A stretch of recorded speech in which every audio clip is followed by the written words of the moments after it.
Just headed into work right now. I finally got an email that my flight was refunded from 3 weeks ago. After the border wall was complete, the most brutal phase of the deportation campaign began, and it was absolutely horrifying. The first sort of national story about a casualty was actually a 14-year-old boy. His name was Adam. He was swept up in these mass raids, and he actually was an American citizen, but his family, some of his family, were undocumented.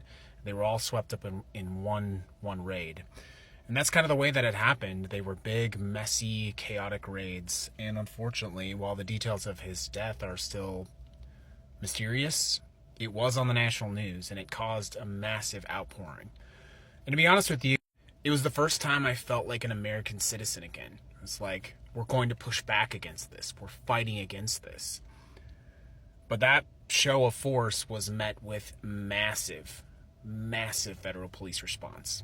Massive protests in the street, massive police response. It was a very vicious cycle. My participation in those protests was eventually cited as a reason that the federal government took away my college degree, because it was a federally funded college degree, but that's a story for another time. So by the 100th time that this happened, people were very numb to it.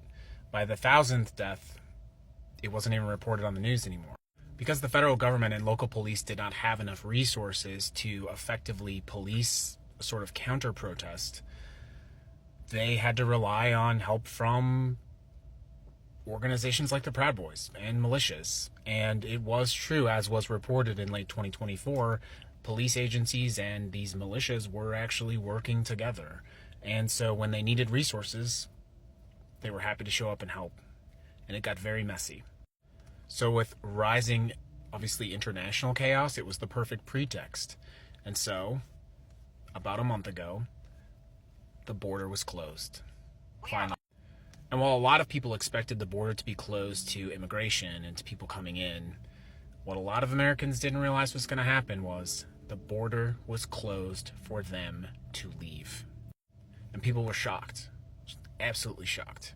I actually had a flight to Europe to be able to testify about what happened to me in those protests. I was called to an international commission to be able to testify. My flight was canceled because the border was closed. Let me read you the email.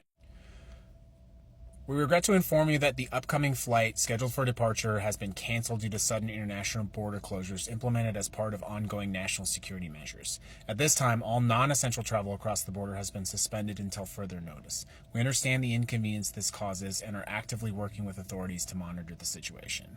It goes on to talk about how you reach out to the airline. And to be clear, there are people that can leave the country. They just have to be vetted by the federal government. And there seems to be a profile of who those people are that get approved. Obviously, this has caused all kinds of chaos to international shipping. All of that stuff has just been massively disrupted. But we still gotta go to work. Anyways, the border's closed now, and people try to find ways to leave the country. Like very recently in the news, something like 200 people tried to escape through the Canadian border. And ostensibly, they were told that they could come seek asylum. But what actually happened was, because of growing cooperation between a destabilizing Canadian government and the United States, the Canadian government actually apprehended those 200 people, and they were turned back into the United States. And you would think that in a country that's trying to get rid of people trying to leave would not be a problem. But the crime of doing what the state says not to do is worse than anything else. And those 200 people face serious consequences. So yeah, the border's closed now. You still have to go to work. There are no eggs on the shelf. This is America.